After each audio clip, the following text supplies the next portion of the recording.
Chihiro finally pulls up to fight the strongest warriors of the Sazanami clan. Kagurabachi chapter 34 is here. It was a great one. Let's get into the chapter. So the chapter begins with Hakuri's grandfather's funeral, and he had just died, and Kiwara is very exhausted, and Hakuri says, so we can't see him anymore. Kiwara says that's what happens when you die. But Kiwara says he fulfilled his role, and that's the thing you can be proudest about in your life of a Sazanami. And since his father died, Kiwara is now passing on this birthright, this responsibility onto his kids, that they have to become strong and powerful so they can take over the Sazanami clan. And they don't care about the Sazanami stuff, it's only to please their father, that's it. It's clear that Kiwara is giving them such high expectations, and they're just trying to please their father, but it's just not going to work out for Hakuri. And right here, as he fights his brother, he's just trying to prove to himself that he can do it. Even though he hasn't been able to unlock his power for his father and fulfill his expectations, right now he's got to put his life on the line to settle this once and for all. And he says this right here, and I can see exactly where Hakuri's coming from. We jump back to Shiba, and Tenri is just powered up, and he's just way different than before, and he touches the ground. The ground breaks, and Tenri just shows up behind him.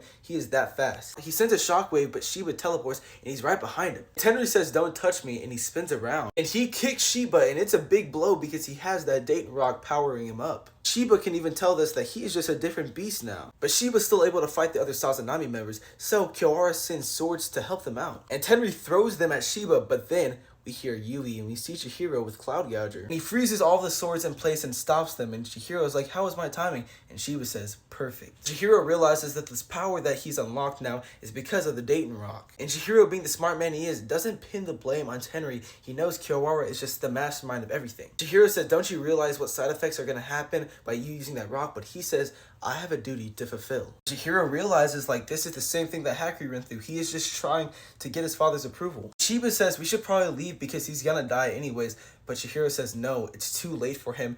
I'm gonna face him right now and give him an honorable death. And in the background, we have Hakuri giving his monologue, and he's saying he just wanted appreciation from his father. He wanted his father to tell him he was amazing, but he never was. But when he met Chihiro, that's when he was pushed in the right direction to become successful. And the final page is Hakuri and Saoya standing off. They say ISO, and that is the end of the chapter, guys. It was a great chapter. We learned more about the Sazanamis, Hakuri, Tenri. We understand where they're coming from and how their fathers kind of screwed them over. Shiba proving that he's strong as hell, even fighting somebody who's powered up on the Dayton Rock. Chihiro coming in clutch to save him, and he's gonna take down Tenri, and hopefully Hakuri doesn't feel any type of way towards that. Having each chapter come out one by one is nice, but I'm not gonna judge this whole entire story or arc until it's all completed. So far, I'm gonna say it's above average. But let me know, guys, what you think of this newest Kagurabachi chapter. It was a great one. This is the saddest chapter of Kagurabachi in the series. We see Hakuri and what he's been dealing with in his life up to this point. So let's go through this chapter so you can see exactly what Hakuri is going through. So the chapter begins with Hakuri when he's still with the Sazanami clan,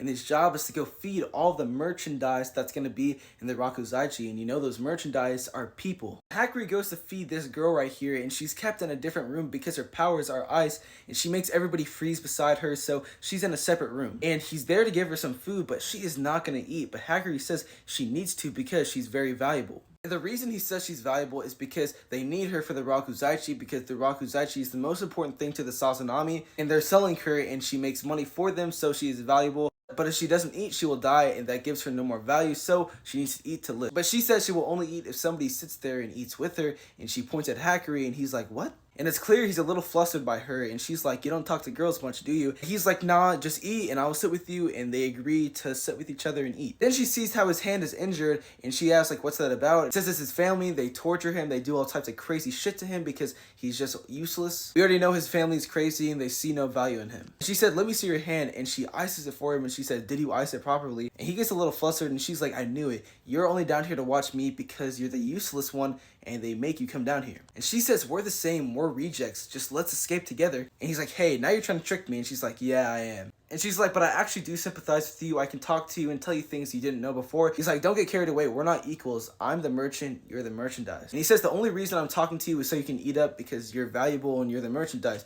And we see days pass on and they're eating. And every time he comes back, you know, he's injured and she is healing him. And it's just sad. It's a repeating cycle. And she was improving. She was eating her meals and he was happy, but only for the Rakuzaichi because he wanted to be useful for his family. And he comes back, he's injured, and he says this is the last day she's here before the Rakuzaichi. And he remembers for the Sazanami clan, and he just cries. And she asks, why do you take all this beating? But he says, I am valueless. I don't offer anything. I don't know ISO. He's just hating on himself so hard right now. And she's the one saying, you're the one imprisoned in a cage. She says, when you're living in such a tiny space, you lose your value for yourself. And he's like, what value do I have though? And she says, you talk with me, and I enjoy these talks we have. Then the day comes where they transfer her, and Hakuri says, let's eat together. And then he unlocks the cage, and he says, let's go eat outside. She says, I was hoping to win you over a change of heart, and he says, 100%. Then we come back to present day, and Saoya basically bodies Hakuri. Even though he used his sorcery, it was nothing against Saoya. He is still no match for his brother, and Saoya says, like, all the high-skilled Sazanami aren't even loved that much, but you insist on wanting love even though you're weak, so I might as well kill you right now. Let me go back to the flashback, and he says, sorry to keep you waiting, let's go. And he's like, what the? And then we see a blade to her neck, and she said, this is what I wanted to do the whole entire time. She wanted to die, but he kept on persisting that she needed to eat. She wanted to die, but he kept on trying to save her, but now she has the opportunity to die, and she wants to take it. And she says even outside the cage, there is still no hope. Hakuri basically killed her, and Hakuri agrees. He says, I killed her. And then Saoya goes for another attack on Hakuri, and he says, a bunch of lies. And he says, even still. And Saoya looks back as he walks away, and his ISO activates. So I have no idea what's gonna happen next. I think he's just gonna try and escape the cage that his family has created for him, and he's gonna try and push past his limits right here to defeat Saoya through the wrench that Saoya used on his finger. So maybe he's gonna use weapons to kill Saoya. This was definitely the saddest chapter of Kagurabachi.